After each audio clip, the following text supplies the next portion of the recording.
This is problem 12.66. It's on page 272.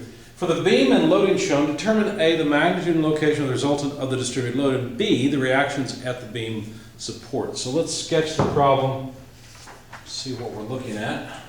It's just a cantilevered beam with a distributed load, where that distributed load increases along the length of the beam. So the distributed load looks something like this.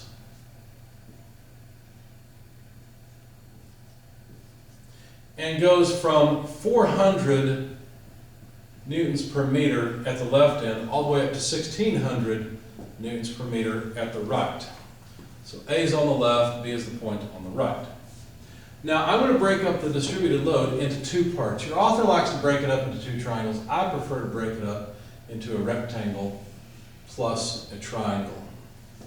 It's a little simpler to conceptualize, in my opinion. Now, this uniform load would be 400 newtons per meter along the entire length of the beam. And then the triangle would be 400 plus something equals 1600. Well, that means it must be 1200 newtons per meter, because 400 plus 1200 is 1600. I'll call the triangle distribution 1, the uniform distribution number 2. So for number 1, the resultant would be just 1200 newtons per meter multiplied by 6 meters, but since it's a triangle, divide by 2. So this comes out to 3600 newtons. Of course, the location of this distribution, or the centroid of this distribution, would be 2/3 of the way over. So 2/3 of the way over, somewhere right here, or 1. So 2/3 of 6, well, that's just 4 meters.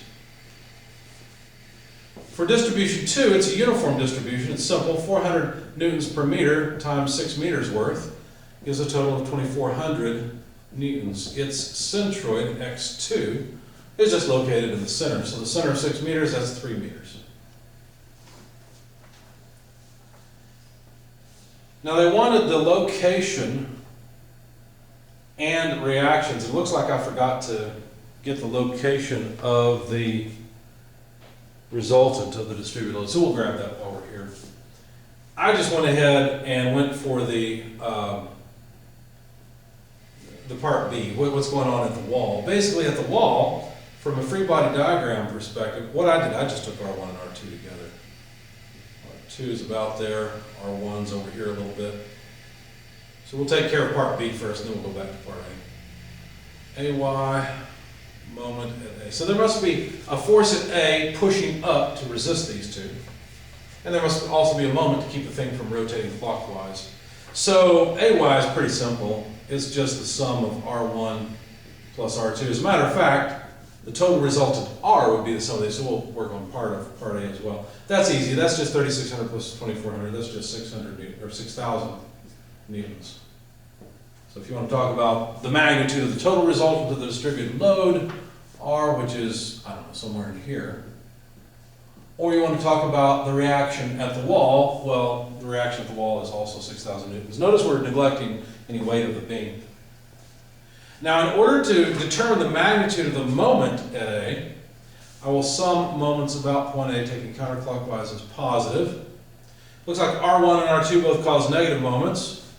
Point A is here, so the reaction at A passes through the force reaction, but we've got the moment at A itself. Notice the sum of moments about point A and the moment at A are two different things. The moment at A is a reaction at A, whereas the sum of moments are the sum of all of them. The moment at A is only one of them. There's also a moment caused by R2 and R1, so minus R, let's take R2 first, times its moment arm, x2, minus R1, x1. See? That sum has to be 0. In other words, the moment at A has to counterbalance the moment of R2 and R1. So R2 again is 2400, X2 is 3, R1 is 3600, X1 is 4. Plug all that into our calculator, we'll find that the moment at A is equal to 21,600 Newton meters. So there are the reactions at the wall, but they also wanted to know the location of the overall resultant R. Well, that's not too bad. Basically, all we have to do is some moments about A, but now we're not considering MA. Notice now what we're doing is we're trying to say, okay, what is an equivalent resultant R where we could get rid of R1 and R2? It would have the same effect on the beam that R1 and R2 have. Now let me draw R2 over here. Sorry, I have to put it through the upper distribution, but there it is. Well, let's see. R, the overall resultant, will have some location x bar. It's the centroid of these two shapes combined. And so the product of R, the magnitude of the total resultant, times its centroid will be equal to R1 x1 plus R2 x2. Okay. Notice we've already done that. We know that's equal to the moment today, just numerically. That's 21,600, but what we really want is x bar. So we have to take R1 x1 plus R2 x2 and divide it by R1 plus R2, which is R. We've already calculated its magnitude, it's 6,000. So this numerator, I'm going to cheat just a little bit, is 21,600 Newton meters divided by the sum 6,000 newtons will tell us the location of that centroid. So since I forgot to write it down, I'll go ahead and grab a calculator and figure it out. 21,600 divided by 3,600 is 6. Okay. Now that doesn't make sense. There's no way. I've done something wrong.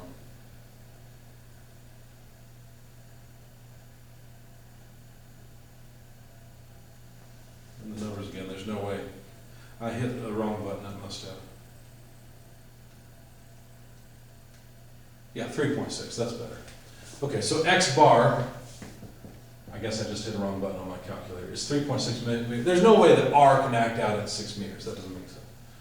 I do expect it to be between R1 and R2's locations, so that's between 4 and 3, yeah, 3.6 is between the two. So the location x bar of the resultant of the distributed load is 3.6 meters. That's where it's at. Okay, so now we've got the resultant, we've got all of the reactions back at the wall, we've got the magnitude of the resultant to its location.